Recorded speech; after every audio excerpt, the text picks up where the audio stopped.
Yeah, thanks, Mark. Today's topic is going to be we're going back to basics today. We do a lot of advanced things week to week, but we're covering some core concepts specifically. Hey, what is an options spread? How do you build a spread? What are the different variations? There's this entire nomenclature or just the lingo that we use that is not random. There's a reason why we refer to them as vertical spreads and horizontal spreads and diagonal spreads. So the next 10 minutes or so, I'm going to break down a good little introduction to what is an options spread. So let's start with just the core definition here, right? An options spread is an options position, okay, a trade that you build where you're buying an option, okay? You buy an option and you simultaneously sell an option against it, okay? So conceptually, you can buy options, you can buy calls and puts, you can sell calls and puts. You could do those individually, or you could do them simultaneously, right? Where you buy one option and you sell another option against it. And because there are so many different strikes to choose from and expiration months to choose from, there's like infinite variety with respect to how you could structure these, right?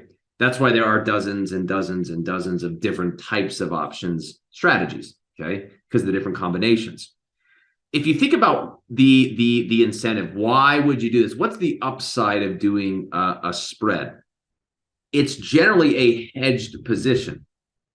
Okay, if you buy a call, just straight up buy a call, or sell a put, okay, we often refer to those as naked trades, where you're just buying a naked long call, you're selling a naked put. They have very potent characteristics, okay? For instance, when you buy a call, you lose money due to time decay, right? You're long volatility. And you're not, you're naked, like there's no protection against that particular variable. You're unhedged, so to speak. If you want to tamp down on the characteristics of a long call, if you like a long call, but you don't want to be as potent, as aggressive, have as much exposure, you could do a spread instead. You sell something against what you bought, and then the overall position has less exposure, okay, less powerful characteristics. It's not as exposed to time decay. It's not as exposed to volatility, right? And so when you think about it, the extreme ends of the way you can trade options are just straight buy naked options, sell naked options, and then kind of in the middle, where you have characteristics of both, is where you do a spread trade. Because you're both buying options, getting the characteristics of a long option, but you're selling options too, getting some of the benefits of being short an option, and you kind of get the blended position. We could do a marriage example, right? When I fell in love with my wife and we got married, we have kids. Our kids have characteristics of both of us. Pretend like I'm a long option, my wife's a short option. We get married, right? And so our offspring, they're the spreads, right? They share characteristics of both the mom and the dad. Listen, that's exactly how it works in the options market. When you do a spread trade, you get characteristics of a long call, you get characteristics of a short call, because you're doing them at the same time. So what about the lingo? What about this idea of a vertical spread, a horizontal spread, a diagonal spread, right? Those terms aren't random. There's a reason why we use those terms. And when you learn the basics of building a spread, usually, if you get far enough along in the conversation, you'll see a diagram built that essentially displays the different options you can trade, like so. It'll give you months, like, okay, you got Jan options and you got Feb options and you have March options. And then it gives you strikes. Each row is going to be a different strike. Maybe this is a $50 stock. So you have $50 options, and let's say these are call options, okay? You could buy 50 strike calls in each month. But there's other choices. You got 45 strike calls. You could buy those in each month. Okay, or maybe you could buy 55 strike calls, right? As those who know option basics, there's lots of different strike prices that you can choose from, right? So again, expiration months, would be the columns, and then strikes are the rows. Now, let's just think. What are the different ways you could combine? You could buy and sell different ones.